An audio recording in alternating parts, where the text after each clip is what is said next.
So below, I'm going to write with you, and you're going to follow along. We are going to write the paragraph over again, fixing these problems up here. These are revision problems. So what I'd like to do is I'd like to indent, because this is the paragraph, and write our topic sentence. Okay, the mother in the story, the first day, and the reason why there's no comma there, because this isn't a positive, it's renaming story, is it's not saying, it's just not describing story, it's saying which one. And so when this appositive is saying which story out of millions, you do not need a comma. That's why there's no comma there. I'm going to keep going. Is an example of a complex human being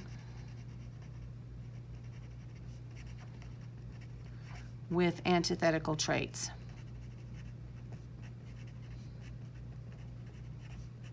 Okay, there I have my topic sentence. So please write down the topic sentence. Hit pause and go ahead and write down the topic sentence. Okay, now that you've written that topic sentence, let's continue. And the first thing we really need to fix is this gap here. It's a huge jump between the topic sentence and textual evidence.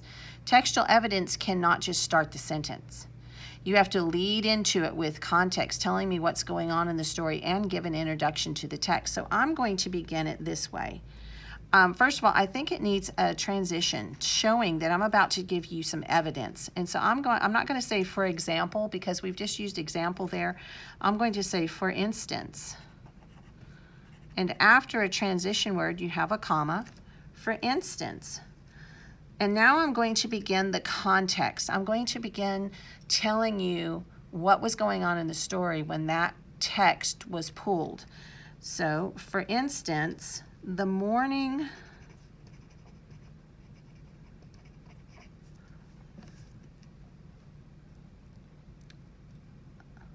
of the first day of school. Oh, I did the twice, sorry. First day of school. Now I can just immediately start the quote there.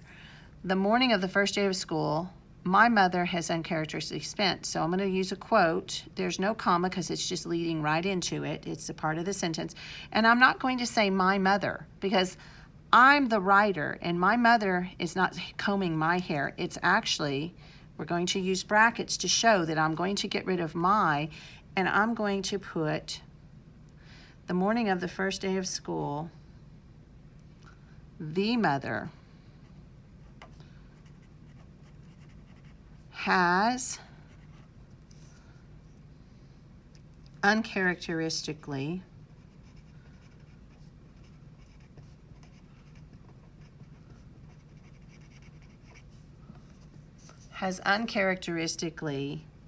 spent nearly an hour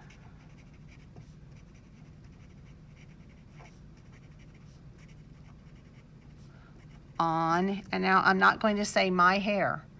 I'm going to use brackets again, on her daughter's hair.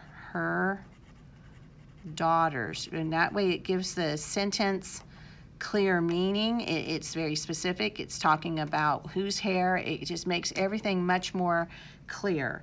On the daughter's hair that morning. And then I'm going to write the rest. Plating and replating, so that now, and should it be my, or it should be, oh, that's one W, sorry. So that now her scalp tingles.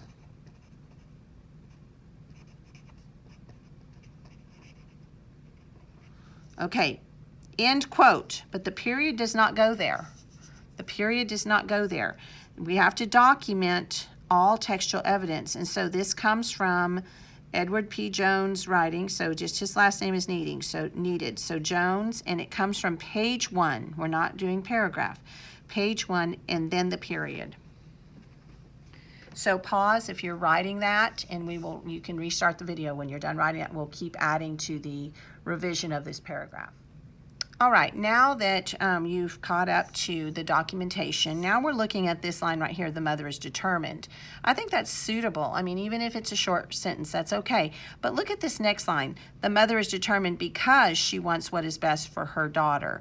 I think we need to combine those sentences. So that's what I'm going to do in my revision. I'm going to write the mother is determined because. Now, there's no comma there because the Awubis word is at the end of this clause, this independent clause, okay? So the mother's determined, no comma, because she wants what is best for the daughter.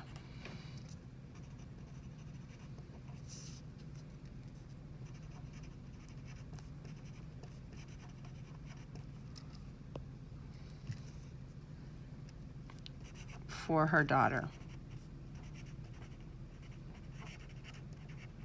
Okay, that's 1 cm. Now, I don't want to say she wants what is best for her daughter again. So now I'm left with she understands what it's like to be judged.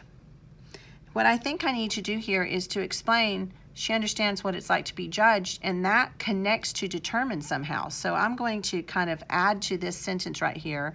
She understands what it's like to be judged down here. So I'm going to write, she understands what it is like to be judged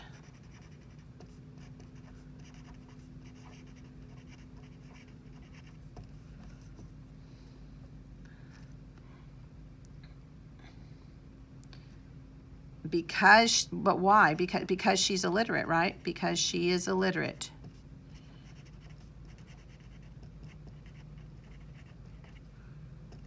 Okay. Now I'm gonna add on to that and explain how that connects to being determined. Comma, fanboy word, so, because I'm about to start a new sentence. She, there's my subject. She wants, there's my predicate. She wants her daughter to be accepted.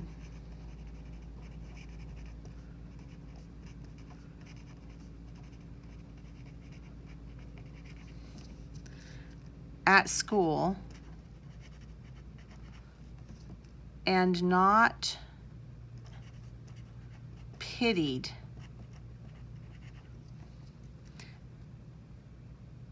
since her mother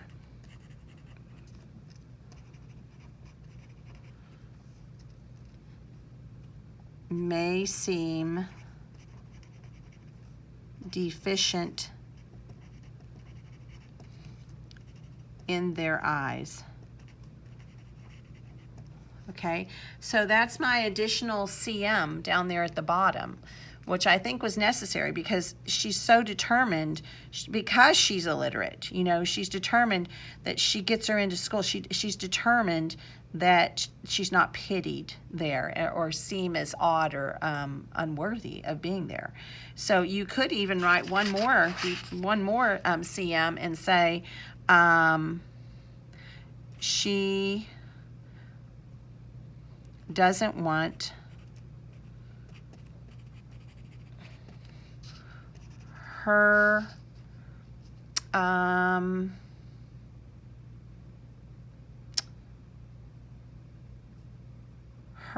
I'm trying to think of a word there, her weakness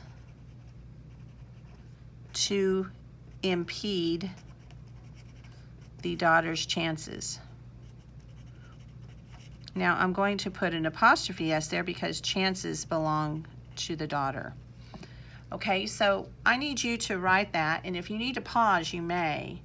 And then when you start back up, I'm going to talk about what we will also be doing in our revision, okay? Pause it.